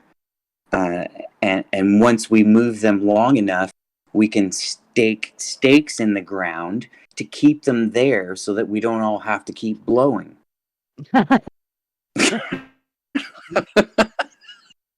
In all my years of judging, I have never heard before anyone more deserving the full penalty of the law. Tear down the walls. Well, what we're experiencing now is a truth veil being ripped down so everyone can see the truth, and it's becoming more and more and more. The whole world's looking, we can see the truth in the world as on a physical realm. We can call the bullshit. Everyone's seeing it, and each day that goes by, more and more people are waking up and looking and going, oh, I can see through the veil now because of the veil. That area of the veil's been lifted. So I presume that other areas would be doing the same. Hashtag big bada boom. Yeah. And it gives me the thought that, is that what it's all about? Every so many 100 years or something, does the veil get lifted and everyone gets to see and goes, this is what it's really all about, and then bang, it gets put back down again. It makes me wonder. Raise the curtain. Well, I yeah, think it makes me wonder too, because you can raise the curtain halfway and still figure out what's on the other side of the curtain, right? So that's it's right. kind of only Yep. partially unveiled. It's that man hiding behind the curtain. Hey, Renzo, welcome to Hello. Roundtable. We're Just a round discussing table? what is the veil. Yes, we're discussing what is the veil, and It's the round. had a good discussion. Okay, so we are quite aware that veils are lifting in this day and age, and that's all adding to the hype of everything happening. Well, you're punching through them. Yeah. I want to tell you a story about someone that was close to me passed over, and we did the general burial stuff, and I said to Creator, who's going to come and take her over? And they went, you're going to walk her up to the veil. I'm like, what? And they went, you're walking her up to the veil. I'm like, what? I went off my head, and they're going, yep, it's your turn now. So I did. I walked her up to the veil, but what I didn't count on was she loved me that much. She was hanging on to my hand, and she pulled me, my arm up to my shoulder through the veil. And in my shoulder, where your chest meets your shoulder, I was really sick for like 2 weeks after that, because I kept saying, you got to let me go. I was in, my arm was on the other side for nearly half a minute, and I kept pulling her going, you got to let me go, you got to let me go. And she let me go, and I'm like, oh, shit. And yeah, I got really sick. I got like a bad chest thing just exactly where my arm was through the veil and on the other side. So lesson 1 is, while you're in a body, do not cross over. But that Unless was you have your something I did. GPS on. Yeah, or unless you got your GPS on and a hazmat suit, man. Well, you touched on something here, Luna, because this is one of the original questions I had when you guys were starting this conversation about what is the veil, and that sounds to me like a very specific veil. Yeah, that's the one when people pass through when they die. That didn't look like a curtain, though. I got to tell you, that was more like a clear jelly film.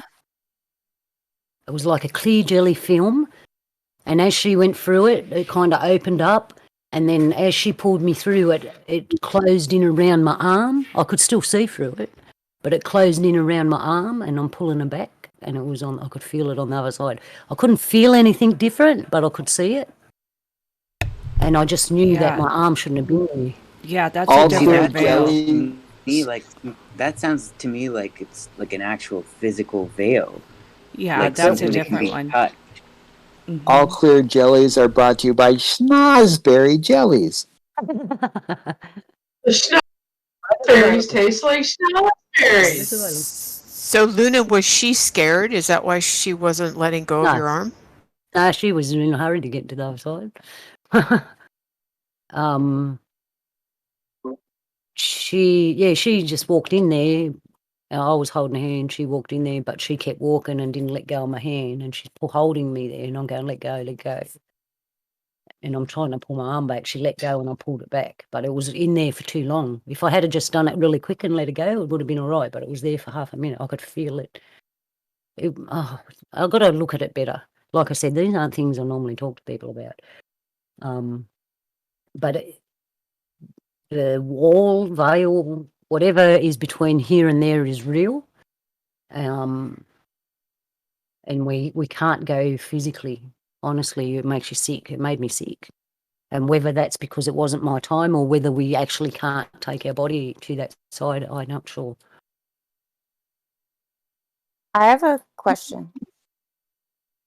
So y'all are talking about the veil. I kind of just like jumped in, but have y'all ever thought about the, electromagnetic spectrum and, I guess the information that our bodies are physically picking up and, perceiving versus the information that's out there that I guess you could say propagates at frequencies and wavelengths that our body doesn't pick up on. Yeah. We said that before, the veil is a vibration, and the way you said it was much better. But yeah, I think so too, Renzo. I think whatever vibration that world's on and this world, they're different, and maybe you have to physical body up to a real high singing vibration to take it over there. Fine Which- tune. Fine tune. fine Tune it in. Well, that's what our bodies are. They're like antennas, very, very, very, very fine-tuned and specific antennas for very specific information. Yeah, I think so. Or it's Yeah. Magellan's. So if you're a scientist and you had everything at your availability and you Evil had scientist. magnetic waves and all these funny fandangled machines, you could probably set it up to reveal that veil and have a look in there, scientifically speaking. Well, you know what? There's some information I don't know if I would want to have unless I had like the physical ability to, or I thought of this. What if there's information that like could kill you? Of course. Yeah. Don't Overload. eat too much of that red berry.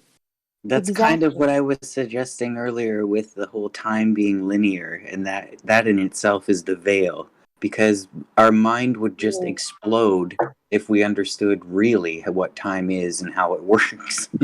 But did So you for know now, time? Goes we the just get to weasel. go backwards and forwards, so we Did don't you kill know? us. There's this thing called or there's models of, quantum mechanics and stuff that talk about these things called, what are they? Advanced waves, which are waves of information that go from the future back into time.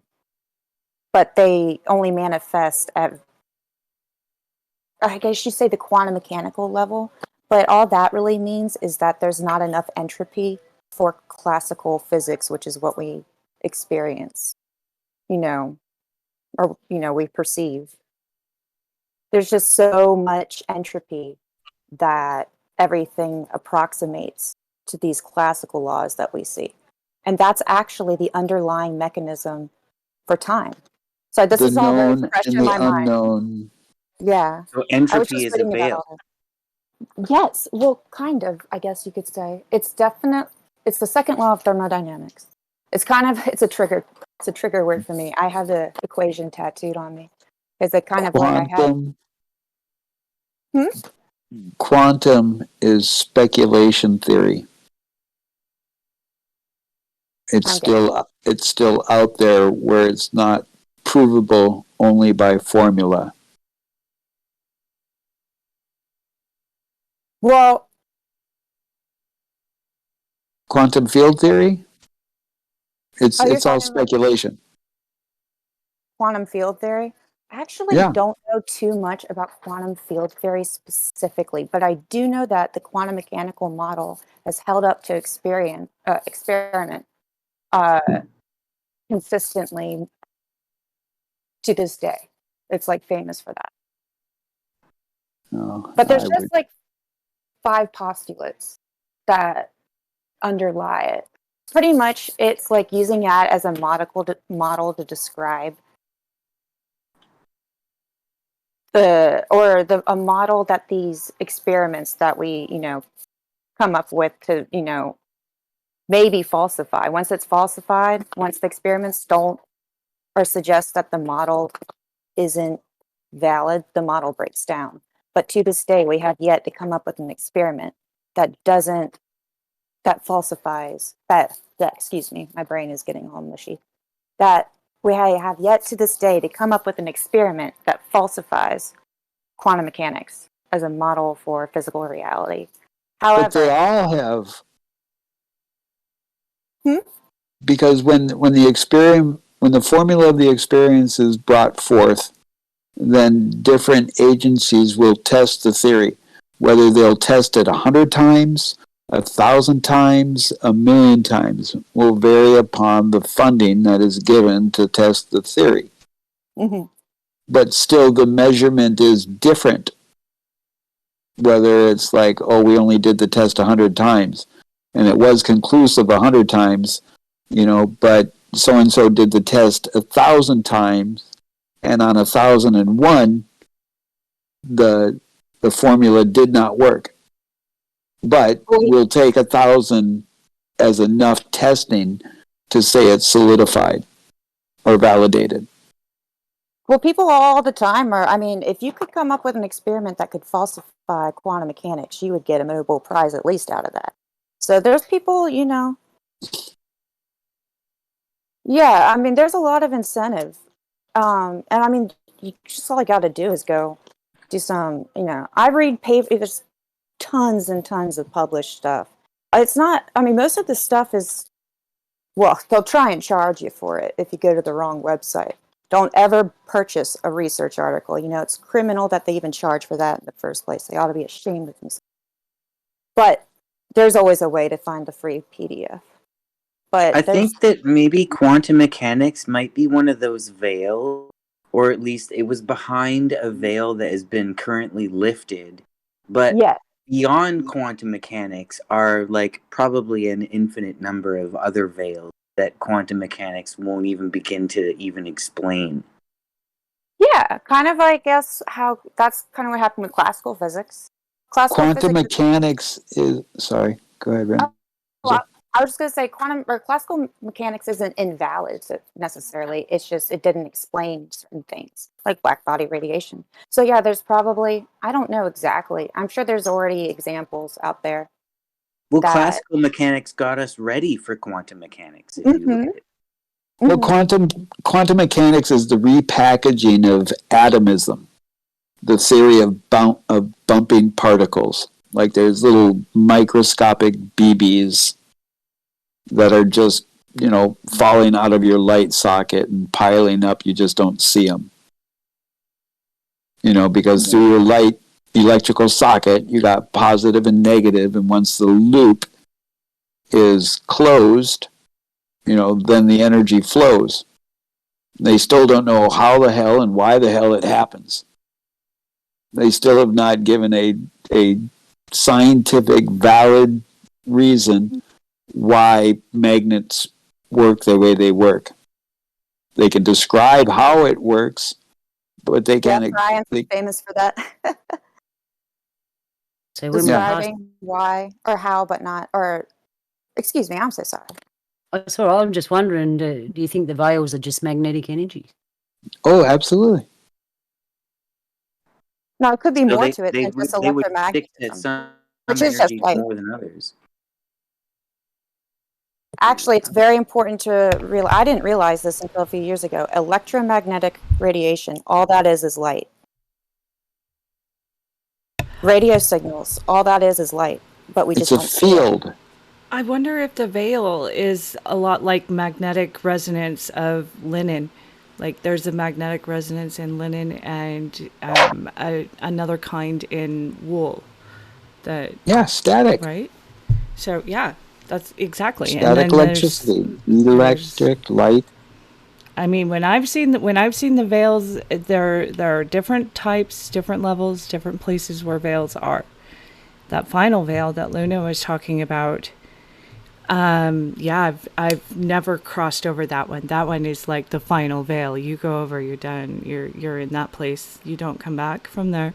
I never saw anybody come back from that one. But they're linen. Many places, especially the waiting area, those are linen with golden writing, thread embroidery on them. And there's different areas and spaces of rooms within the place.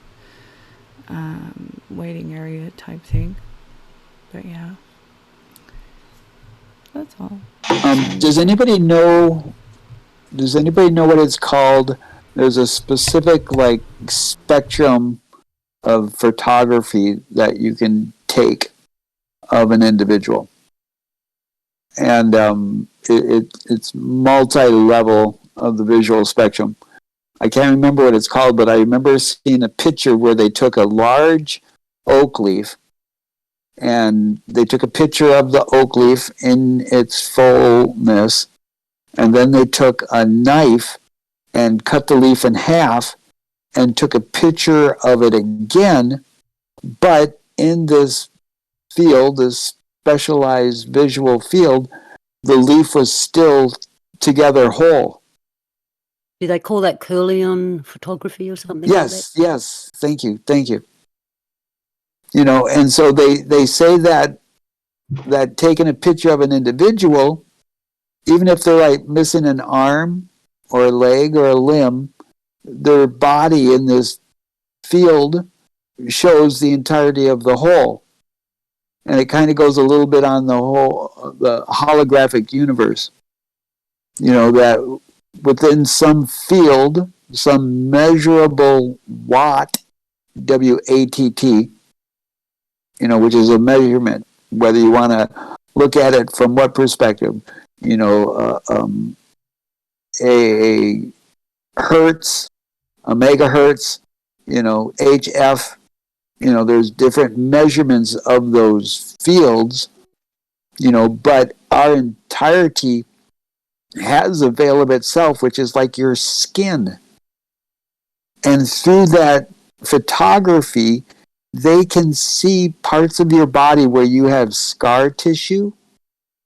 And allegedly, there's a measurement of an energy that is being released, you know, whether it's weeping out of your scars or if you have an open wound. And also, supposedly, from your bottom chakra, your taint, up through your crown chakra, they can show this electromagnetic field circulating around you just like a torus. You know what? Or a donut. I wonder what. Okay, I wonder if that is like the light, I feel like, for lack of a better word. So, light, electromagnetic radiation, same thing. That I feel like is radiating from living people versus dead bodies. Yep. You can see the light. Yeah. I wonder what wavelength / frequency those are at. Because they're units. Units are another thing for me. So frequency, that's 1 over time. And we got wavelength, which would be length.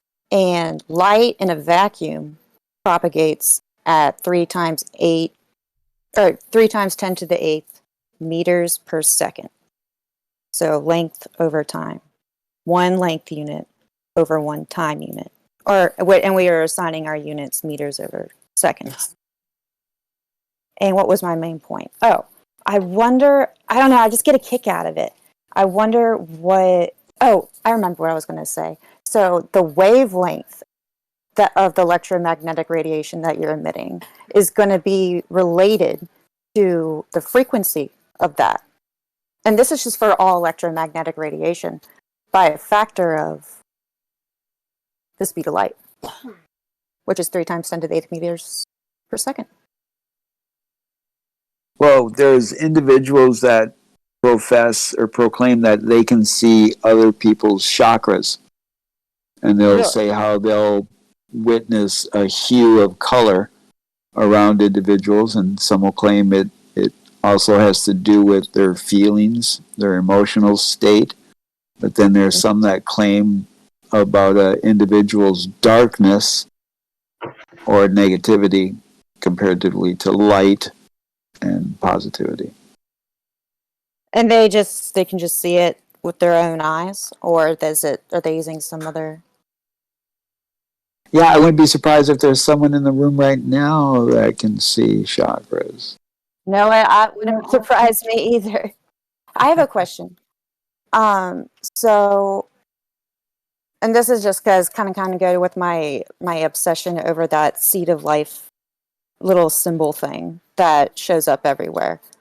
Or the tree of life thing, the Sephiroth. Are those the same things? Are those the same things as the chakras that you're talking about? Do you know what I'm talking about? That's first important. Well, the one that looks like a cross, I can't remember what that one's called. That one has more correlation with the chakras, whereas the circle of life, some people call it the seed of life, the circle of life. where it's a bunch of intricate circles within circles, and they have a measurement within them which goes to the Platonic scale and into frequency levels, but then that again goes with that whole ability of seeing through the veil, where I would believe that every individual has the ability to see through the veils, but sometimes people make that choice not to because of that safety conditioning. Is my parent still holding that bike? Are they still running behind me? Do I have that feeling of safety still? They want their security blanket. Their security blanket that veils them from the veil, or getting past the veil. I don't know. I was trying to be funny. Anyway.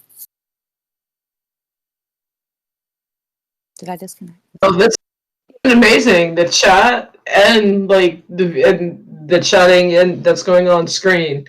Fantastic. Well, we come to the point where we're going to round up our roundtable conversation. I'd just all like you to, at your own time, sum up our discussion. Even though, Renzo, you jumped in at the end, if you listen to the others, they might fill you in a little bit. So whoever wants to go first in their summary of what is the veil. Everyone jumps in at once and mutes up on me. I think this was fantastic. I definitely learned some things. And I had affirmation of things, but to answer your question, you just asked, what is the veil? The veil right now is this computer screen I'm sitting behind, because if it was an actual, real, virtual roundtable, you would all be getting a hug right now. Oh, thank you, Jules. Hug back to you too, sister. Definitely. I love that, Jules. I think that's awesome. That's a great explanation, and I think two things. I think it's moving.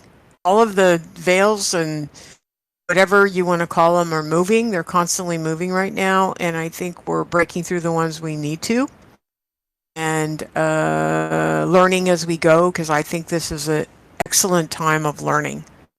Certainly an opportunity time of learning, that's all I got to say. But so thank you for putting this on. It was great.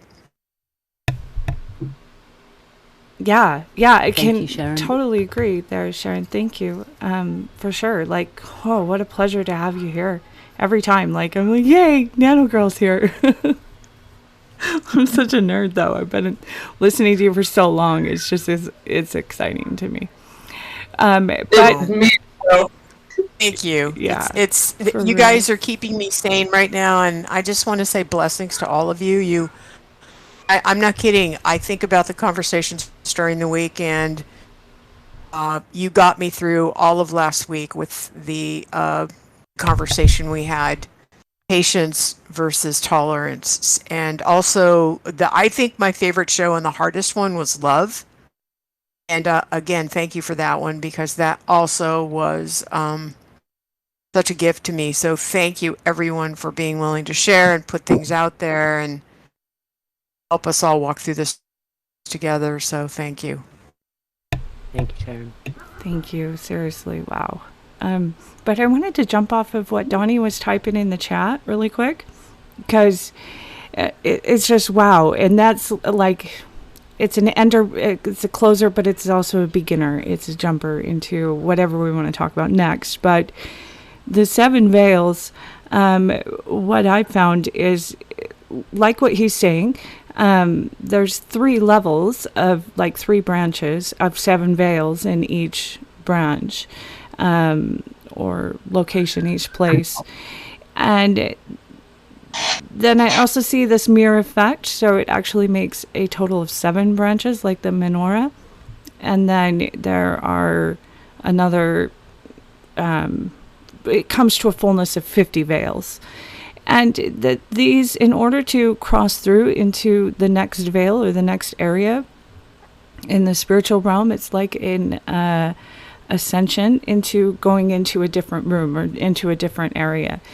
I'm talking about in the spiritual realm, where the place where you can go in your mind, that brings to life the what we would call imaginative realm of being. Though in the mind is, I hate that word imagination, because it's not true. It's not machinations. It's not something that you're just coming up with. What happens in the mind is very real.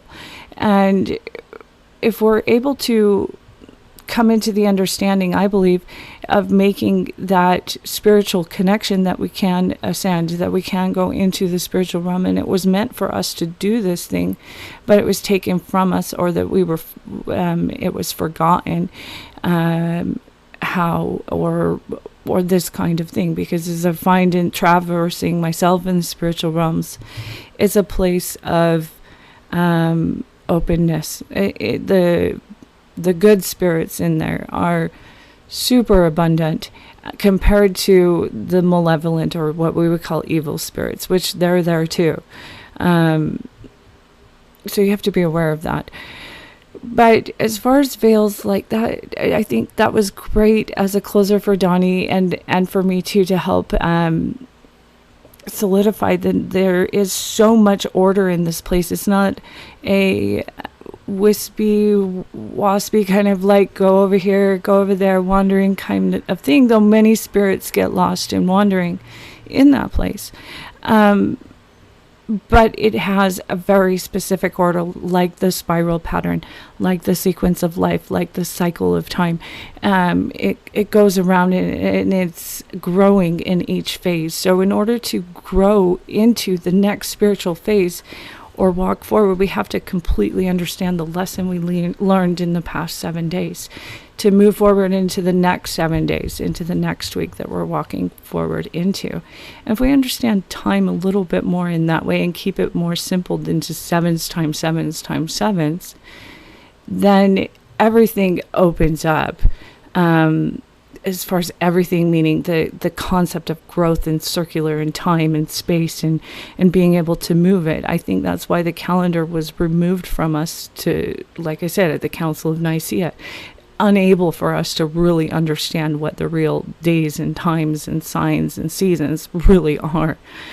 But it is in its essence very simple, and it is contained in those sevens. So it works together with veils and everything else, the perfect number sevens. But that's just to sum it up. Like I said, it's kind of a beginning but an ending as well. I think that would be a great topic to talk into if we wanted to, but don't have to. I know Jules has talked about Council of Nicaea a few times before too.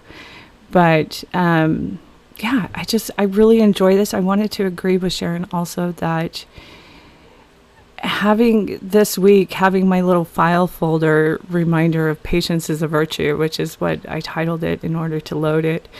And just every time I opened my file folders, there it was, patience. And it was such an amazing reminder all week long to have the patience to get through this last week, which was just, whoa.